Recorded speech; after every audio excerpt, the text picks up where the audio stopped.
غزوہ خندق کے دوران آندھی نے تاریخ اسلام کا رخ موڑ دیا۔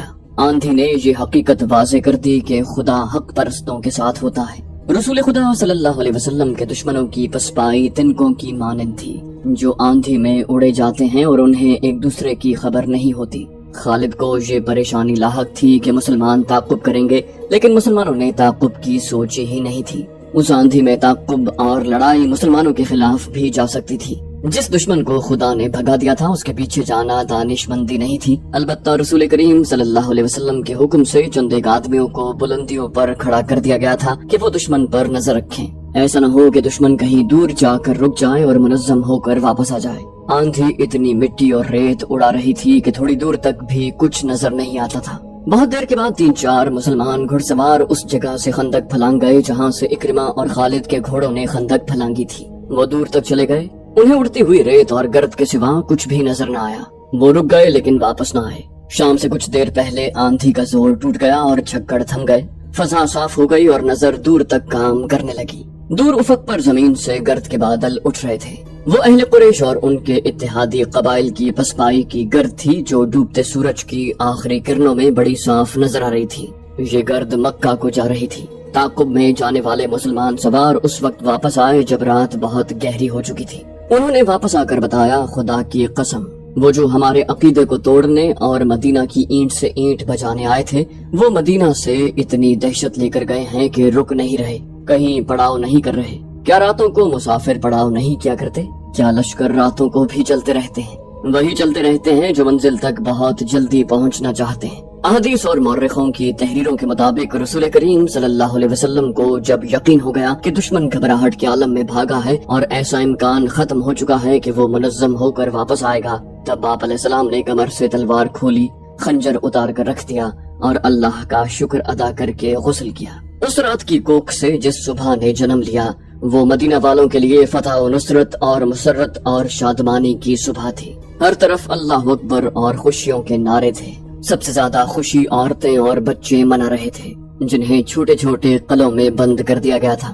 وہ خوشی سے چیختے چلاتے باہر نکلے۔ مدینے کی گلیوں میں مسلمان بہت مسرور پھر رہے تھے۔ فتح کے اس جشن میں بنو قریظہ کے یہودی بھی شامل تھے۔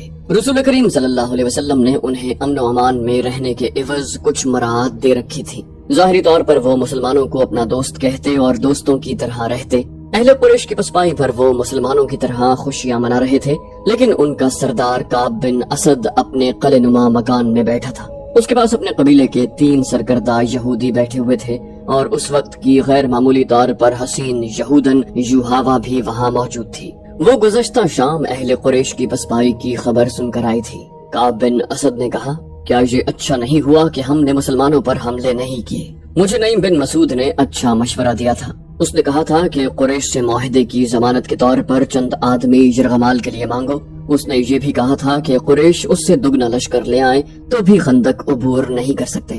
میں نے نعیم کا مشورہ اس لیے قبول کر لیا تھا کہ وہ اہل قریش میں سے ہے۔ ایک یہودی نے کہا، وہ اہل قریش میں سے نہیں، وہ محمد کے پیروکاروں میں سے ہے۔ کعب بن اسد نے کہا، خدائے یہودا کی قسم، تمہاری بات سچ نہیں ہو سکتی، وہ اہل قریش کے ساتھ آیا تھا۔ اسی یہودی نے کہا، مگر ان کے ساتھ گیا نہیں، میں نے کل شام اسے مدینہ میں مسلمانوں کے ساتھ دیکھا ہے۔ اس وقت تک اہل قریش کا لشکر مدینہ سے بہت دور جا چکا تھا۔ کعب نے کہا، پھر تمہیں کس نے بتایا کہ وہ محمد کے پیروکاروں میں سے ہے؟ میں ایسی بات کو کیوں سچ مانوں جو تم نے کسی سے پوچھی نہیں؟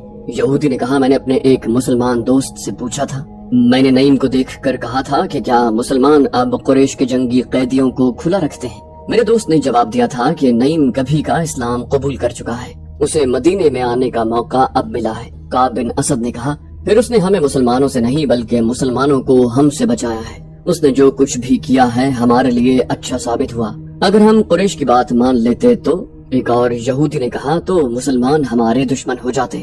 تم یہی کہنا چاہتے ہو نا کعب، مسلمان پھر بھی ہمارے دشمن ہیں۔ ہمیں محمد کے نئے مذہب کو یہیں پر ختم کرنا ہے، ورنہ محمد ہمیں ختم کروا دے گا۔ تیسرے یہودی نے جو بوڑھا تھا کہا، کیا تم نہیں دیکھ رہے کہ یہ مذہب جسے یہ لوگ اسلام کہتے ہیں کتنی تیزی سے مقبول ہوتا جا رہا ہے؟ ہمیں اس کے آگے بند باندھنا ہے، اسے روکنا ہے۔ کعب بن اسد نے پوچھا، لیکن کیسے؟ اس بوڑھے یہودی نے کہا، قتل، محمد کا قتل۔ کعب بن اسد نے کہا، ایسی جرت کون کرے گا؟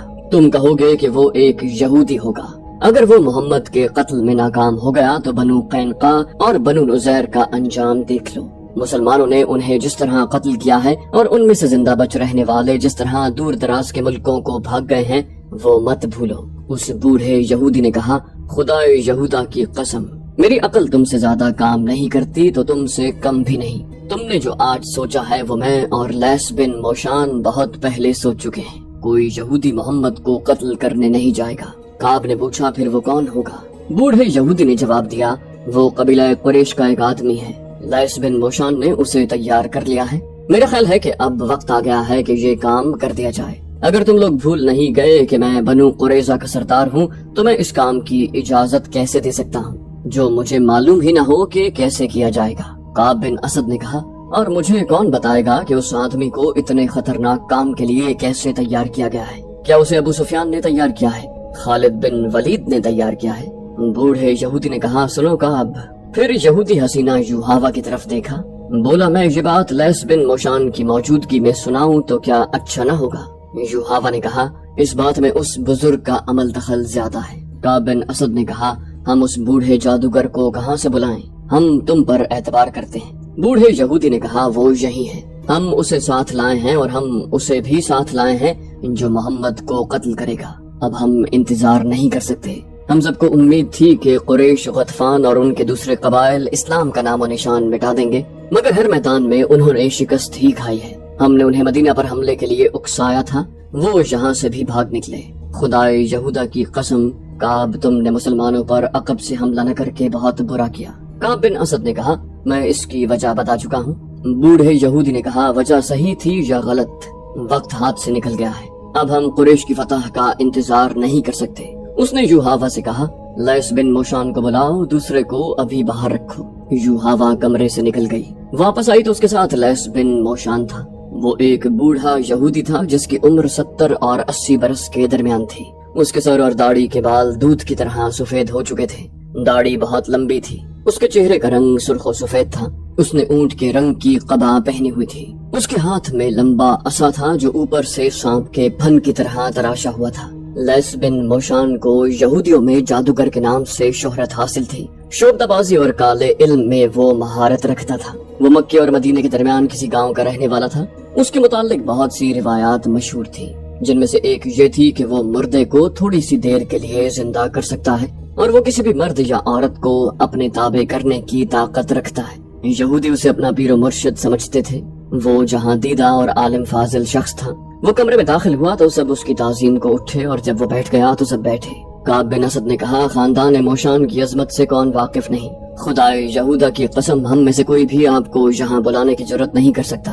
یوحاوا شاید آپ کو لے آئے ہیں۔ لیس بن موشان نے کہا، میں پیغمبر نہیں ہوں کعب بن اسد، میں یہ خوبصورت الفاظ سننے کا عادی نہیں اور تعظیم و احترام کا وقت بھی نہیں۔ کوئی نہ بلاتا تو بھی مجھے آنا تھا۔ تم لوگ اپنے فرض کی ادائیگی میں بہت وقت ضائع کر چکے ہو۔ تم سے یہ لڑکی اچھی ہے جس نے وہ کام کر لیا جو تمہیں کرنا چاہیے تھا۔ کعب بن اسد نے کہا، معزز موشان، ہم نے ابھی اس انتہائی اقدام کی نہیں سوچی تھی۔ اگر ہم محمد کے قتل جیسا خوفناک ارادہ کرتے بھی تو یوحاوا کو استعمال نہ کرتے۔ ہم اتنی خوبصورت اور جوان لڑکی کو استعمال نہیں کر سکتے۔ لیس بن موشان نے کہا، کیوں نہیں کر سکتے؟ کیا تم فراموش کر بیٹھے ہو کہ ساری دنیا پر خدائے یہودا کی حاکمیت ہوگی؟ داؤد کے ستارے کی قسم، بنی نوع انسان پر بنی اسرائیل کی حاکمیت قائم کرنے کے لیے ہم سب کو قربانیاں دینی پڑیں گی۔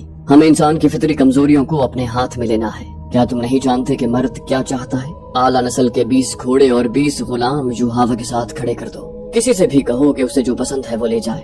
داؤد کے ستارے کی قسم، وہ آدمی 20 گھوڑے اور 20 غلام چھوڑ دے گا اور یوحاوا کو لے جائے گا۔ تمام محفل پر خاموشی طاری رہی۔ لیس بن موشان نے کہا، میں دیکھ رہا ہوں کہ تم میری بات نہیں سمجھ سکے۔ تمہارے دماغوں میں اپنی بیٹیوں کی عصمت سمائی ہوئی ہے۔ میری بات غور سے سنو۔ عصمت کا شرم و حیا کے ساتھ کوئی تعلق نہیں۔ یہ ایک ہتھیار ہے جو ہمیں اپنے دشمنوں کو بیکار کرنے کے لیے استعمال کرنا ہے۔ بدی کیا ہے، نیکی کیا ہے، میں جانتا ہوں۔ تم مجھے کیا جواب دو گے؟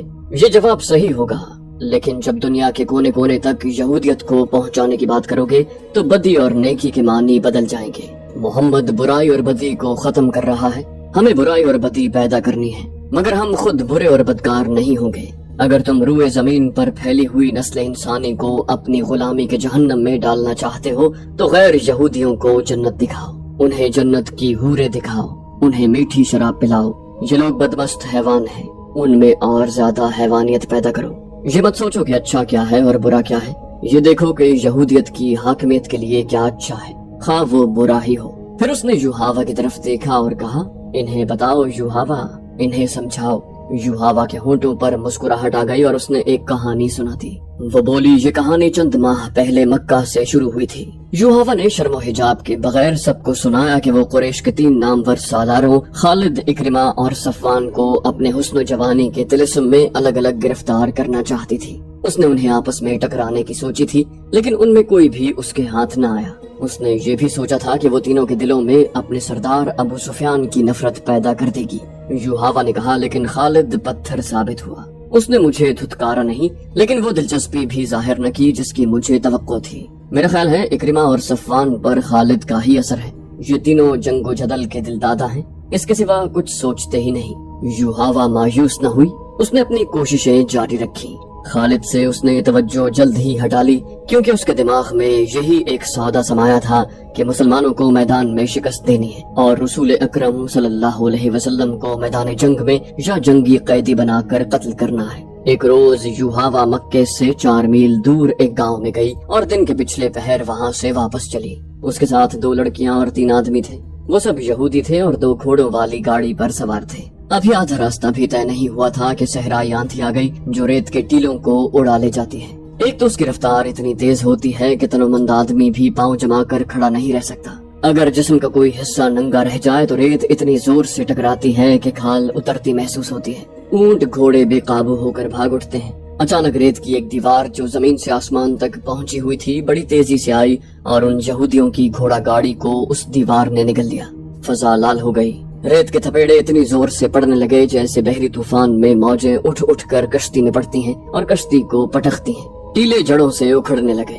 صحرائی آندھی میں رک کر کھڑے ہو جانا بہت ہی خطرناک ہوتا ہے۔ ریت اس طرح جسم سے ٹکرا کر وہیں اکٹھی ہونے لگتی ہے جیسے کوئی بیلچے سے ریت پھینک رہا ہو۔ کچھ دیر کے بعد وہاں ریت کی اونچی ڈھیری بن جاتی ہے اور اس میں ایک انسان دفن ہوتا ہے، مگر وہ زندہ رہ نہیں سکتا۔ یوحوا نے سنایا، بولی، آندھی ہمارے پہلو کی طرف سے آئی تھی، گھوڑے ریت سے لدے ہوئے جھکڑ برداشت نہ کر سکے اور بے لگام ہو گئے۔ انہوں نے اپنا رخ آندھی کے رخ کے مطابق کر لیا اور سرپٹ دوڑ پڑے۔ آگے چھوٹے بڑے گڑھے آ گئے۔ گھوڑا گاڑی بڑی زور سے اچھلتی ڈولتی اور بے لگام گھوڑوں کے رحم و کرم پر اڑی جا رہی تھی۔ گاڑی کے اندر اس قدر ریت آ رہی تھی کہ اپنا آپ بھی نظر نہیں آتا تھا۔ ایک جگہ گاڑی کے ایک طرف کے پہیے گڑھے میں چلے گئے یا دوسری طرف کے پہیے اونچی جگہ چڑھ گئے۔ گاڑی ایک طرف سے اتنی اوپر اٹھ گئی کہ اس کا پہلو کے بل گرنا یقینی تھا، لیکن گاڑی نہ گری۔ اسے اتنا سخت جھٹکا لگا کہ میں جو اس طرف بیٹھی تھی لڑک کر باہر جا گری۔ گاڑی آگے نکل گئی اور میں قلابازیاں کھاتی گئی۔ سنبھل کر اٹھی اور اپنے ساتھیوں کو پکارا، مگر آندھی کے زناٹوں اور اس کی چیخوں میں اپنی آواز مجھے بھی مشکل سے سنائی دے رہی تھی۔ میرے ساتھ گاڑی میں جو بیٹھے تھے انہوں نے شاید مجھے گرتے نہیں دیکھا، اگر دیکھا تھا تو ان میں سے کسی میں اتنی ہمت نہ تھی کہ میرے پیچھے اود آتا تاکہ میں تنہا نہ رہتی۔ میں اتنی خوفزدہ کبھی نہیں ہوئی تھی اور میں ایسی خوفناک آندھی میں بھی کبھی نہیں پھنسی تھی۔ آندھی میں کچھ نظر نہیں آتا تھا، میرے نیچے کوئی راستہ نہیں تھا۔ مجھے یہ بھی معلوم تھا کہ گھوڑے صحیح راستے سے ہٹ کر نہ جانے گاڑی کو کس طرف لے آئے تھے۔ میں چہرے پر کپڑا ڈالے آندھی کے رخ میں جا رہی تھی، پاؤں جمتے نہیں تھے۔ یوحوا کو آندھی دھکیلتی لے جا رہی تھی۔ اچانک آندھی کی چیخیں بہت ہی بلند اور ڈراؤنی ہو گئیں۔ یوحوا پہلے نیچے گئی، وہ گھاٹی تھی جب وہ آندھی کے زور پر اتر گئی۔ پھر وہ ایک دیوار سے ٹکرائی، یہ ریتلی مٹی کی دیوار تھی۔ یوحوا اس پر ہاتھ رکھ رکھ کر آگے چلتی گئی۔ یہ نشیبی جگہ تھی جس میں مٹی کے ٹیلے اور ٹنڈ منڈ سے صحرائی درخت بھی تھے۔ یہاں آندھی کی چیخیں ایسی ہو گئی تھیں جیسے بہت سی عورتیں چیخ چلا رہی ہوں۔ بعض چیخیں آندھی کی لگتی ہی نہیں تھی، یہ انسانوں کی بھی نہیں لگتی تھی، وہ چڑیلوں یا درندوں کی معلوم ہوتی تھی۔ یہ یہودی حسینہ جو اپنے آپ کو نڈر اور دلیر سمجھتی تھی خوف سے رو پڑی۔ وہ جانتی تھی کہ آندھی تھم جائے گی، لیکن وہ یہ بھی جانتی تھی کہ کسی کے ہاتھ چڑھ گئی تو وہ اسے اس کے گھر نہیں اپنے گھر لے جائے گا، اور یہ بھی ہو سکتا تھا کہ کوئی اسے خراب کر کے قتل کر جائے۔ رات آ رہی تھی، بھیڑیوں کا خطرہ الگ تھا۔ کوئی اور خطرہ نہ ہوتا تو یہ خطرہ موجود تھا کہ وہ مکے کے راستے سے بھٹک آئی ہے۔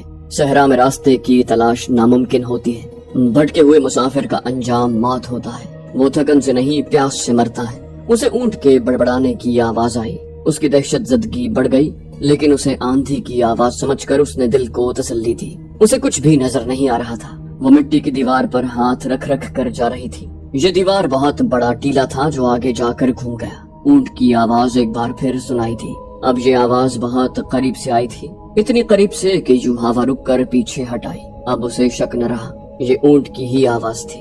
اونٹ اکیلا نہیں ہو سکتا تھا، 2-3 آدمیوں کا وہاں ہونا ضروری تھا۔ یہ آدمی اس کے ہمدرد تو نہیں ہو سکتے تھے، وہ گناہ اور بدی کا دور تھا۔ یوحوا نے وہاں سے بھاگنے کا ارادہ کیا، لیکن کس طرف، کہاں؟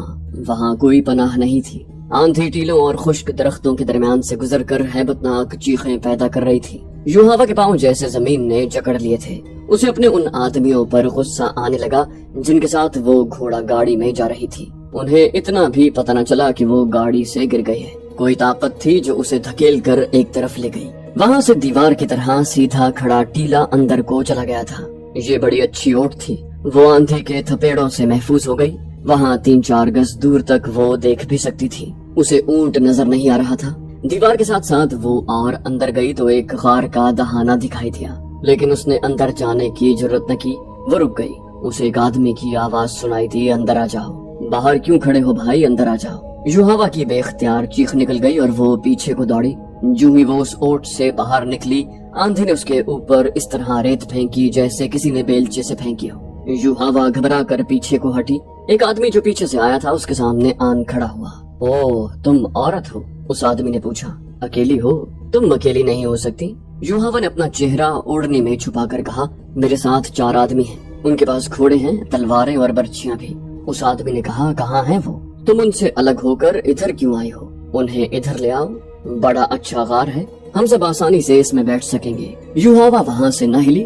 اس آدمی نے اسے 3 بار کہا کہ وہ ان آدمیوں کو ساتھ لے آئے، لیکن یوحوا کی زبان بند ہو گئی۔ اس آدمی نے جھپٹا مار کر یوحوا کی اوڑھنی کھینچ لی۔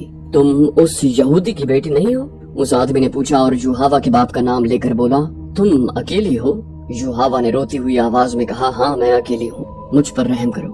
یوحوا نے اسے بتا دیا کہ وہ یہاں کس طرح پہنچی ہے۔ اس آدمی نے کہا، میرے ساتھ آؤ، اور یوحوا کا بازو پکڑ کر اسے اپنے ساتھ لے چلا۔ یوحوا نے کہا، ذرا رکو، تم کتنے آدمی ہو؟ کیا تم مجھ پر رحم نہیں کرو گے؟ تم قبیلہ قریش کے آدمی ہو شاید۔ اس آدمی نے کہا، میں اکیلا ہوں اور میرا قبیلہ قریش ہی ہے، میں تم پر رحم ہی کر رہا ہوں۔ یوحوا نے کہا، میں نے تمہیں مکے میں اکثر دیکھا ہے، تمہارے نام سے میں واقف نہیں، میں جرید بن مسیب ہوں، میرے ساتھ آؤ۔ یوحوا نے کہا، پھر تم مجھے گھر تک پہنچا دو گے، میں تمہیں ناراض نہیں کروں گی۔ اونٹ جس کی آوازیں یوحوا نے سنی تھی وہ جرید بن مسیب کا تھا، جو باہر ہی کہیں بیٹھا ہوا تھا۔ جرید یوحوا کو غار میں لے گیا۔ جرید دراز قد، گٹھے ہوئے جسم اور دلکش چہرے مہرے والا جوان تھا۔ اس نے غار میں لے جا کر یوحوا کو پانی پلایا اور ایک تھیلی اس کے آگے رکھ دی جس میں کھجوریں تھیں۔ جرید نے کہا، خاموشی سے بیٹھی رہو، آندھی کا زور ٹوٹ رہا ہے، میں تمہیں گھر پہنچا دوں گا۔